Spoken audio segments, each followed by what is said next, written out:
What's going on? This is Clark Beckham. This is the Auto Breakdown. We have a jam-packed episode to break down. That's why it's called that. Let's do it. Like the freedom of the first day of summer. The intro of the show is kind of epic. The big Idol flex when it comes to the judges having giant marquee shows in Las Vegas, which is entertainment capital of the world, question mark? Big flex. First we have Mariah. Face of an angel, pretty eyes that shine. I lie awake at night, wishing you were mine. A natural singer is what we have here. Her runs were very flowy. They didn't even feel like runs because they were so smooth and songbird-esque, just coming out of her. A perfect example of what it looks like when a singer is truly, fully connected to the musical essence of a song, the goods, the juice, the goodness of a song. In love with the lyrics, the melody, the way her voice sings them. Really, really nice. Parents need more credit, I think, when it comes to really successful artists, whether that's music, acting, directing, like painting, like any type of art.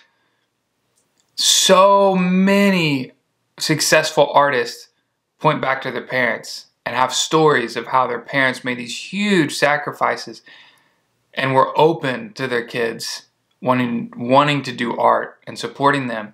I know tons of people growing up that were great singers, that their parents just weren't into it and they never got the support. My mom, on the other hand, dropped her job, became the school's choir director, then started writing and producing and directing musicals and plays because I didn't have that. She was doing that for me. So parents need the props. She talks about her lovely stepdad. What a beautiful memory that she shared with us. What an honor that he was presented on the show this way. Really cool. And she's awesome. Looking forward to hearing a lot more from her. Yo, they gave her a 15-minute slot. It's like the longest slot ever. They showed her story, then they showed her sing, then they showed her sing again. Then, great low range, by the way. That's some buttery goodness. Then they gave her the opener slot thing, and then we heard her sing there too, and then talk 15 minutes dedicated to her. If that doesn't scream top 24, America, pay attention to this person, then I don't know what else does. Nylia. He'll never know. All my life is just despair. Oh, you better sing. But I don't care. Wow. Really am scared I'm saying her name wrong. I hate that. So correct me, everyone, in the comments. Just go for it. Even if you think I'm right, just correct me. It's fun. Wow, what an interesting voice. Interesting voice. Brings that Nat King Cole vowel to us. That style, that Rat Pack style that was mentioned previously in the episode. Nat King Cole is who I kept hearing. That instead of singing like bright sunny day, she would sing something like bright sunny day, like wide, bright, and just that old school sound. She was bringing it. Now we've had crooners do that before, and these great crooners, and they're like, wow, that's great, we're just gonna say yes because they're awesome, and then they're like, yeah, there's no place for you. Certainly not in pop music. I feel like if someone's gonna do it, it would be her.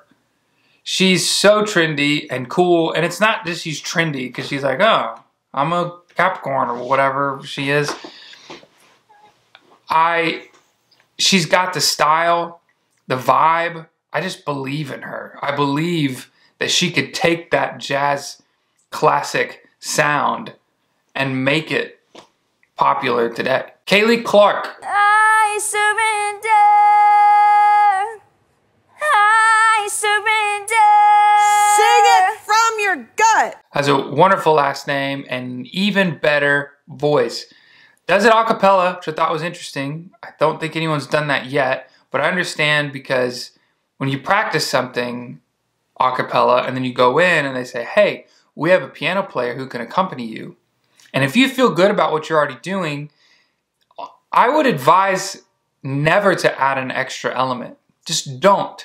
Not here, not now. Later down the road when there's the idol band, I say use them. But in this moment, when a lot's on the line and it's your first impression to sing and you feel confident with what you have, a cappella, I think she made the right choice. This is a checklist singer for me. She's got all of the things you want in a singer. She's got the loud stuff, she's got the quiet stuff. She has everything in between. She's got the tone. She's got everything that you want in a singer. Control. Katie, however, decides to just say, I need more power, more from your gut, and then sings an example, and then she copies it. It was like, yeah. And I'm thinking, well, maybe she just didn't want to sing like that. You don't have to sing these big guttural booming notes like Katie does. You don't have to. She can, and she did, like that. Luke said top 10. They kept saying like, yeah, we need to get you more sass. And then on the way out, she's like, I'm gonna bring more sass. I'm like, don't do the sass, be you. And she's got some like natural country girl sass in her, like you can tell. But don't think that the answer, first of all, I don't know if there is an answer. I don't think there's a question. I think nothing's wrong. But don't think the answer, if there is one, is sass. Now, I will say on the judges' part, on their defense, there might be something in the room that they're hearing that we can't hear. Volume is going to be pretty much the same for us, whether it's a huge note or a medium note. Through the television screen, the decibels are pretty much the same. In the room, you have a better ear of what's going on, especially when it's unmiked, just from there to here. So I will give them the credit. Maybe there's something there that we're not hearing. Katie gave her a no, though. Are you a no? That made no sense to me. She was fantastic, flawless. Katie was like, I need more. So then she gave her more, which is a stylistic thing. Maybe she didn't want to give more. And she could do that though, and did everything right. And then she gave her a no? Give me a break. Tori Green. Didn't hear much of Tori, but she sounded great. Very powerful singer. And then we moved on to PJ. You took my heart. Whoa. And gave it a home. Better say. We made it through the aching parts. And I gave you my soul. Man, tell us more. Oh, we tried to heal the pain. And holding on, walking eyes, and nearer. Cause we got a long way to go. Sometimes it's hard to see that some things just won't be. Just won't be. Oh, jeez. Oh, man. What a blessing this was to listen to. Great story. Great dude. Talked about being bullied when he would get solos in school. I experienced that too. Guys singing, especially when they're in school, like that age, it's kind of seen as a feminine thing. It's not a dude thing to do. And I was lucky enough where I had a dad that I looked up to that sung his tail off. They would say like, you sing like a girl. Oh my gosh, did you guys all hear Clark sing? He sounds like a girl, ha ha ha. I remember thinking, you're an idiot. I sound fine. You sound terrible. Because I had my dad to look up to. But so many people, even if they did have a dad to look up to, that bullying is so common in school when guys want to sing. He might be the best singer so far, the whole season. Totally connected. He's an example of someone who sang a lot of notes and a lot of runs, but didn't oversing a moment. There's no moment where he was embellishing too much. Everything he did was from the heart and felt and executed freaking brilliantly. From Lawton, Oklahoma, which initially I was like, oh, my friend Madison is from Lawton, Oklahoma. And then he started to sing her song, Mirrors, which is pretty cool. There's another person from Lawton, Oklahoma, later, Fire, and someone from Broken Arrow. Oklahoma is representing Boomer Sooner. PJ did not get the platinum ticket, and I was a little surprised by that. I was thinking, who in the world would get it over him? And I asked in the members chat, did someone else get the platinum ticket from this city? What city is he in? Found out he was in Las Vegas, and Tyson Venegas is the one who got the platinum ticket over PJ, which I get because Tyson is a phenom and a monster keyboard player. At the end of the day, the platinum ticket may be a disadvantage. It's certainly, if you should have gotten it and didn't, you're gonna be fine. You have nothing to worry about. PJ's gonna be fine. Warren. You keep standing at a distance in the shadow of your shame. Warren, who is a worship leader, starts to sing, and he, to me, they talk about it, and it sounds to me like he is sounds like a younger Chris Stapleton, and has the beard and the hair to match. I loved him. I'm not quite as high on him as the judges were. Or Chanley. Chanley was like, I'm obsessed. I love everything he's doing. And I liked it too. I like listening to him. I'd listen to him again. But I already have Traveler on my phone that I can listen to. I already have Chris Stapleton that I can listen to.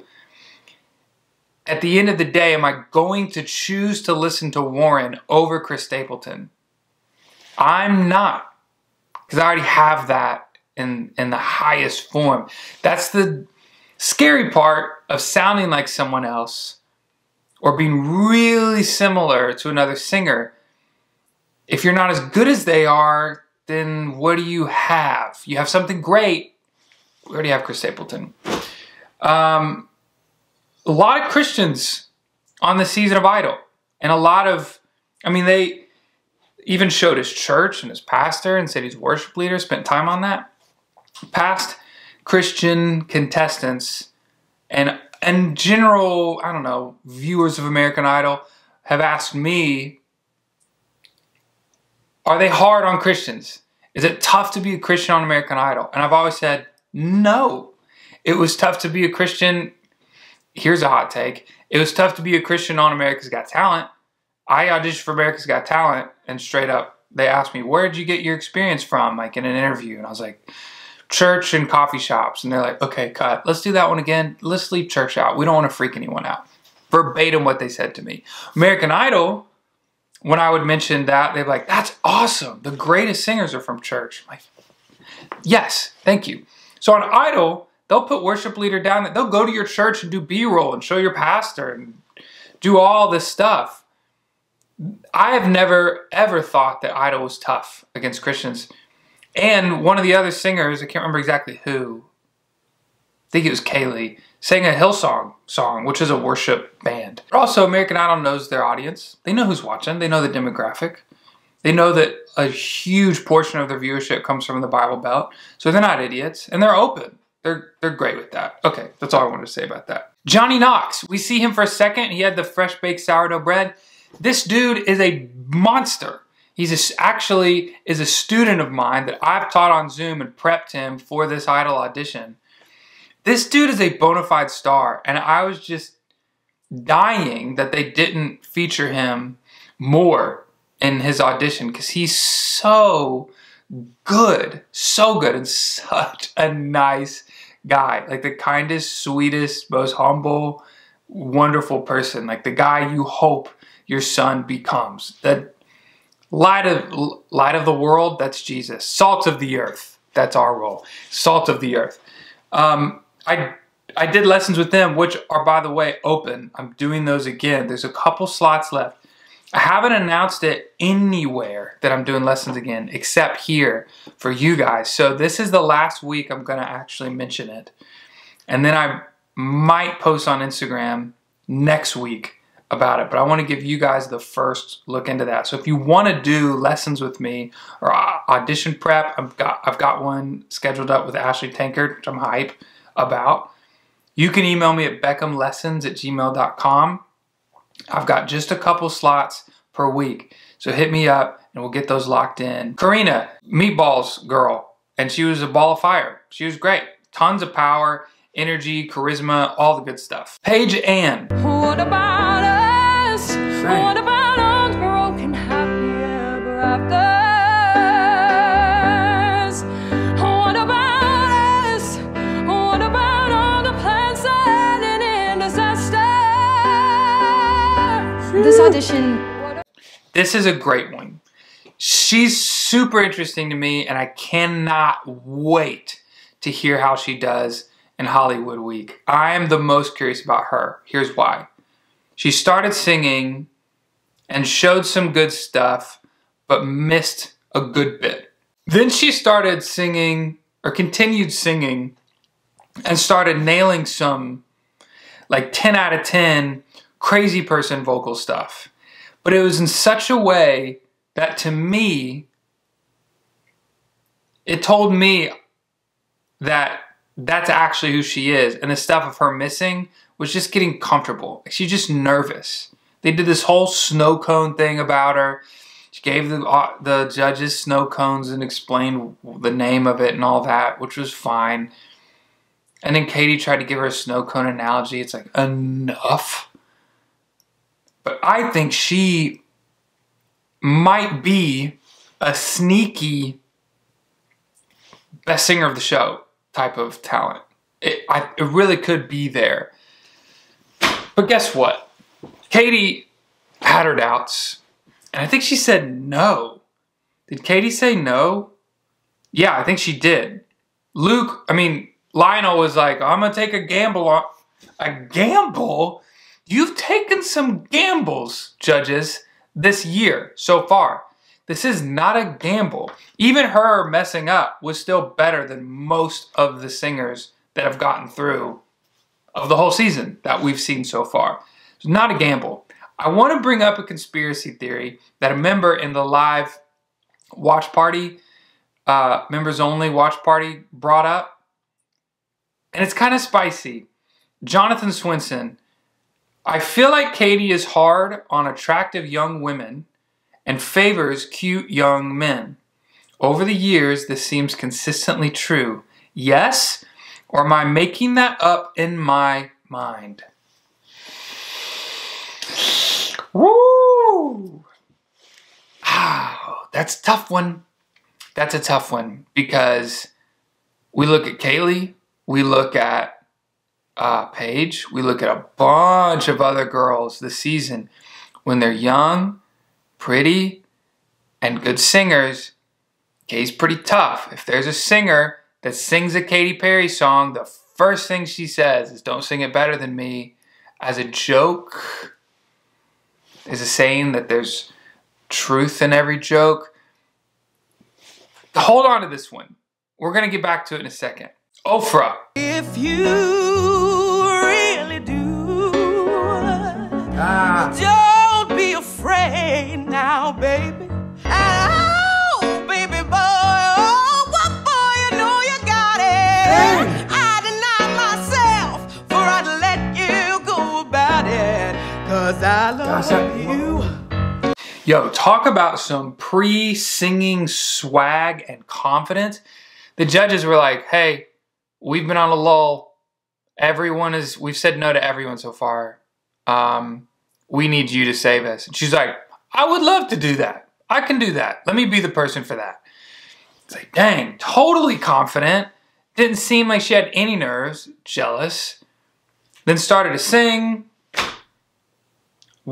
Big, rich bottom notes. She does like this Fred Hammond thing where it's very common in gospel music where you take the note and then you round out the vowel and make the tone super rich.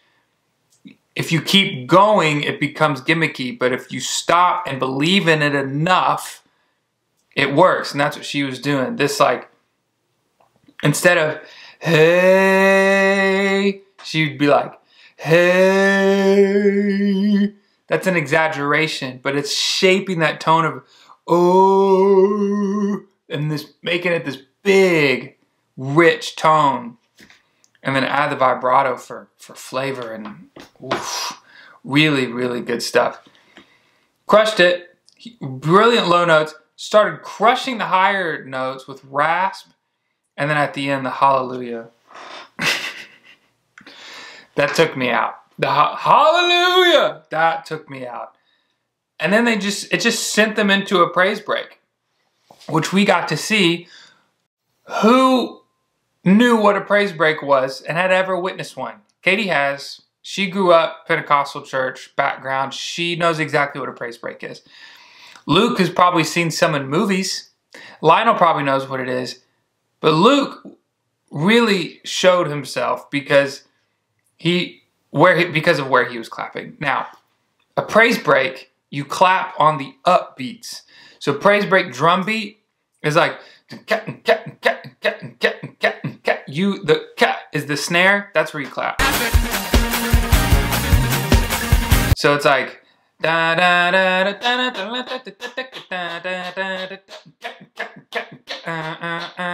how a praise break works, where you clap. Luke was just having a ball, God bless him, just clapping on that downbeat, like a little kid.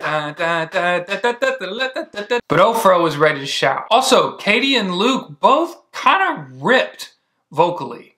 Katie especially. And then Luke was, I mean, he didn't sound bad. And then Ofra was casually doing these giant octave runs on repeat like Kim Burrell.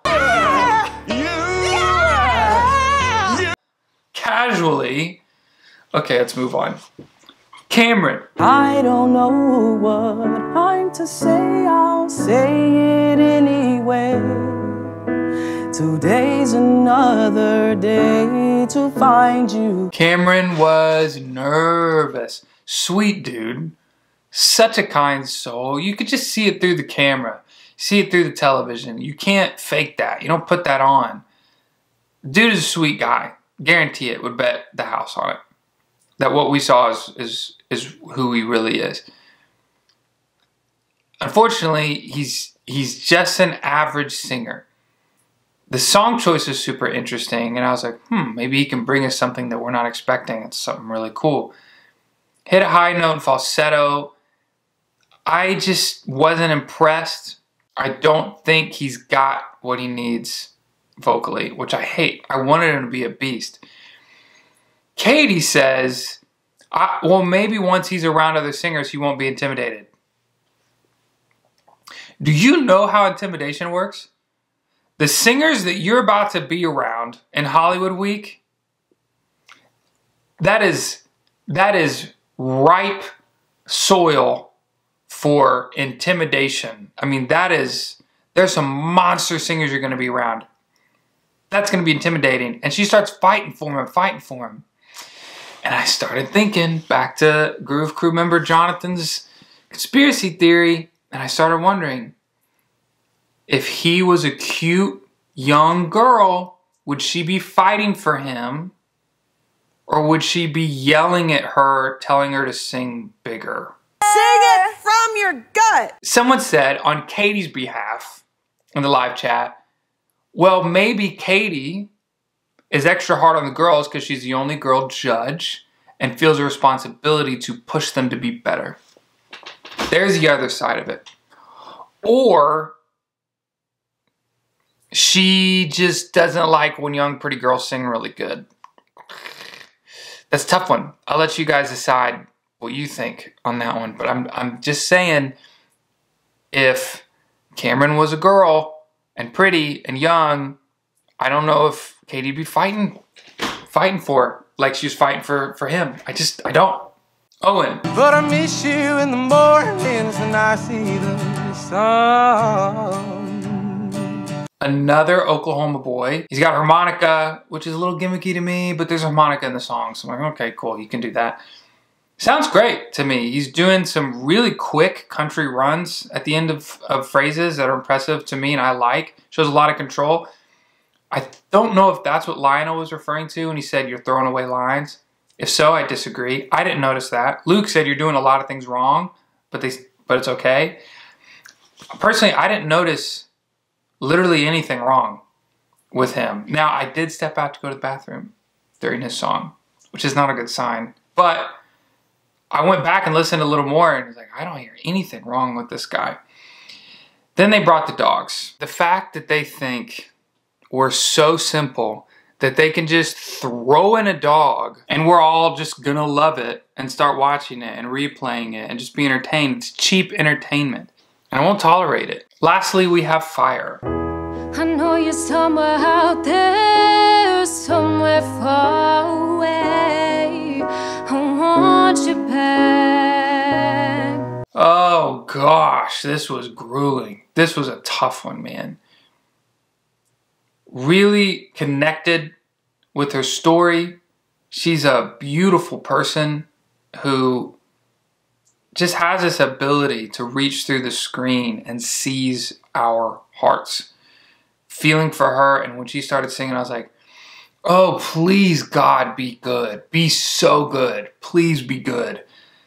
And I am on the same wavelength here as the judges of the same opinion, which is I don't think she's got what it takes vocally.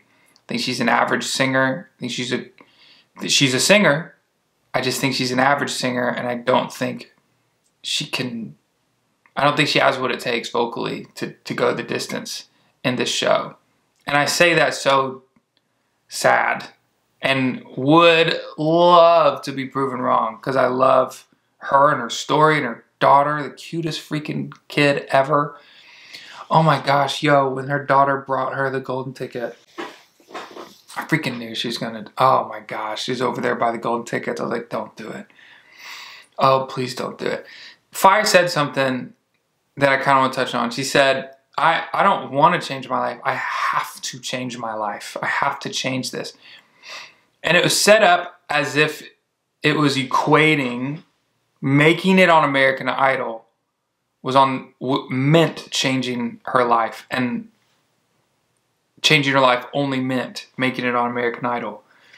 And I want to say, making it on American Idol is not the only way to change your life. And it's not a sure way to change your life either. There are a lot of people who went on American Idol, did well, and went back to the same lives or even worse lives. There are a lot of people on American Idol that did not do well that have changed their lives for the better.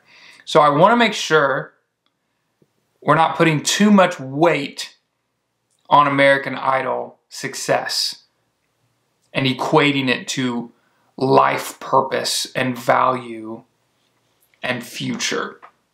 It can have the power to change those things for the better, but it's not the end all. Now, it's American Idol's job to make the stakes as high as they can possibly make it. But I just want to say that American Idol's not the end all. They gave her a second chance. Did they give her a second chance because of her voice or because of her story? I mean, I think they did because of her story, not because of her voice. Is that wrong, though? A lot of people would say, oh, man, it's just her story that they're bringing her around. Is that bad? Something Chanley said I thought was really interesting and clever, was insightful, was they're putting all these worthy causes on the American Idol platform, like autism and many others. Why not single mothers? And they are. That's exactly what they're doing.